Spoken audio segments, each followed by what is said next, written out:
So the next topic, the second last topic that we would do is the Goa Export Strategy review. Avinash, over to you. So that's your domain. Okay, so quietly, the state government has notified a Goa export strategy. I have not seen in the news. I could have missed it, but I've not seen it.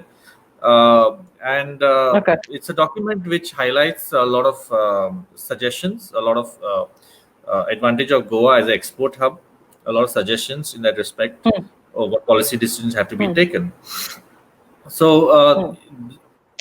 there are a lot of good parts in it, nonetheless, Hmm. but there are a lot of Hmm. negative parts, and there is a whole lot missing as well. And Hmm. I would like to discuss. Anyway, the document was prepared by the Federation of Indian Exporters organization, Hmm. as well as the Director of Industry, Trade and Commerce, and they talk Hmm. about what kind of infrastructure we need, how to develop the industrial estates, how to develop logistics infrastructure, uh, Hmm. boosting our exports in terms of pharmacy, agriculture, marine products, handicrafts, engineering, and a few points of Hmm. what areas the center and the state have to give attention to. Uh, Hmm. there are suggestions which are mentioned there, uh, including facilities that are not available right now either in the MPT Hmm. or in Daboli, and these are mainly Hmm. uh, Hmm. regulatory bodies that have like for testing and for customs, which have to be there so that it becomes easier to export. Like Daboli does not even have a proper packaging site which it can easily Hmm. set up in this expanded Hmm. in where they're expanding this project.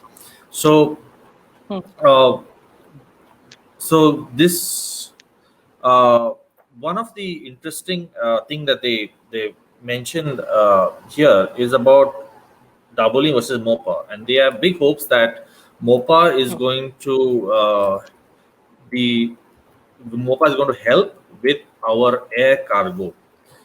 Now, Hmm. why Daboli cannot be used for air cargo is something that they have not mentioned.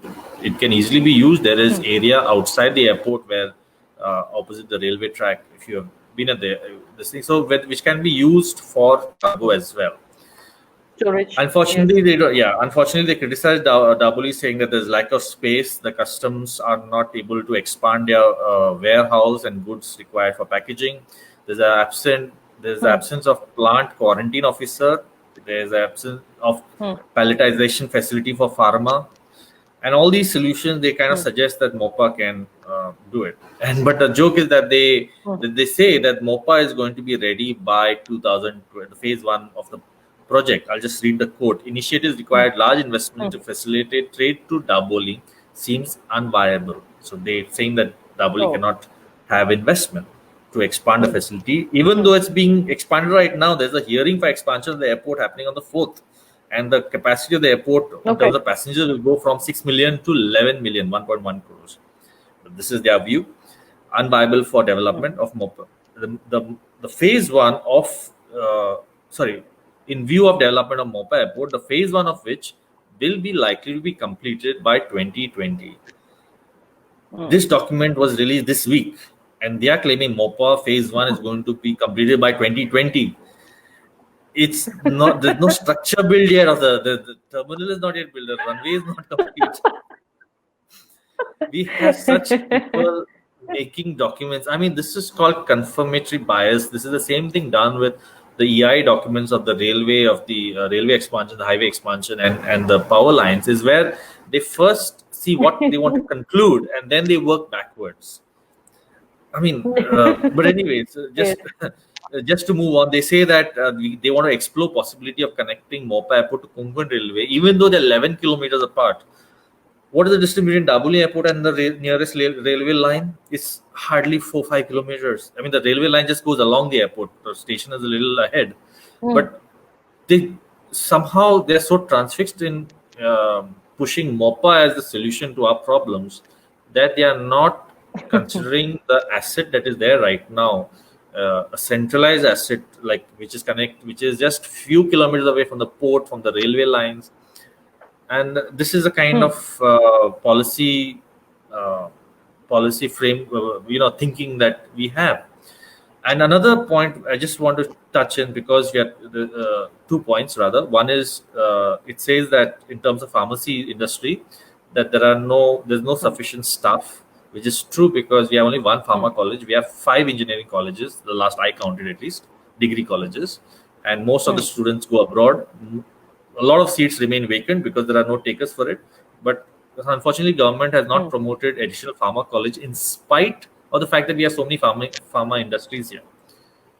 Anyways, so No. that's that's with the pharma. But the second thing, what I just would like to highlight, is the proposal for contract farming. Contract farming is a failure in most countries in the world. The reason why is because companies get to dictate terms to a poor farmer.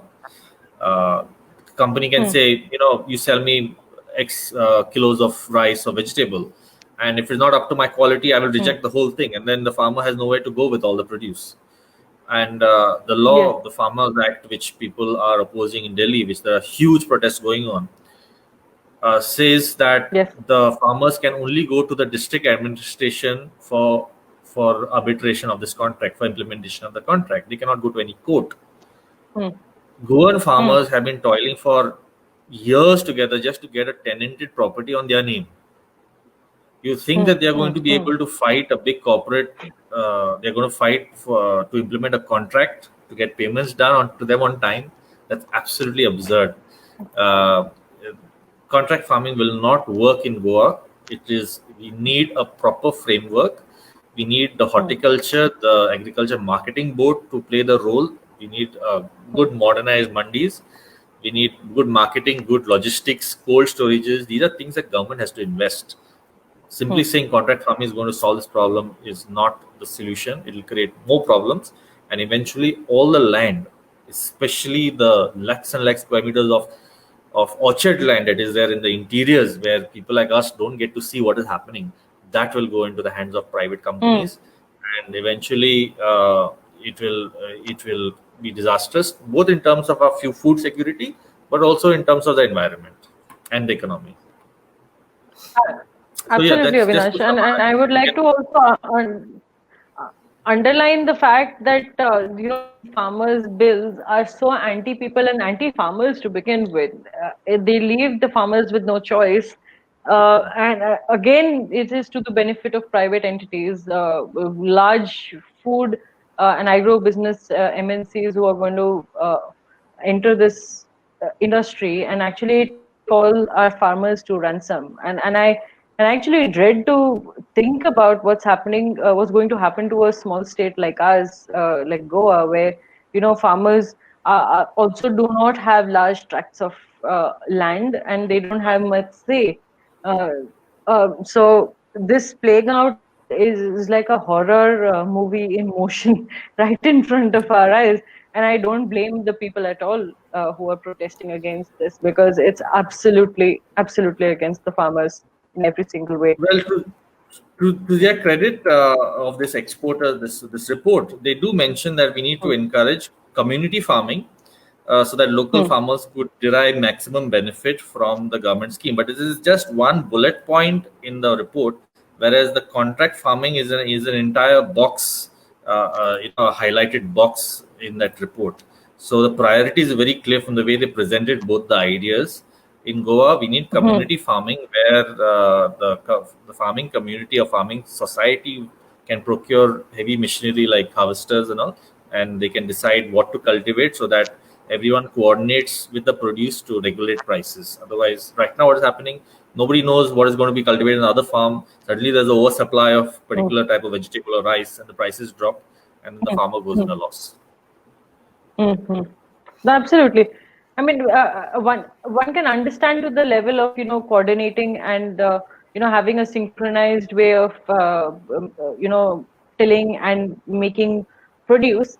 That makes sense. But to put it into the hands of free market, private investors, private players is completely foolhardy, I would say, because that's just throwing them at the deep end, and farmers especially, who are generally not that educated, and they don't have the avenues of seeking justice as other more fortunate people might have, which is a very, very sad thing for them.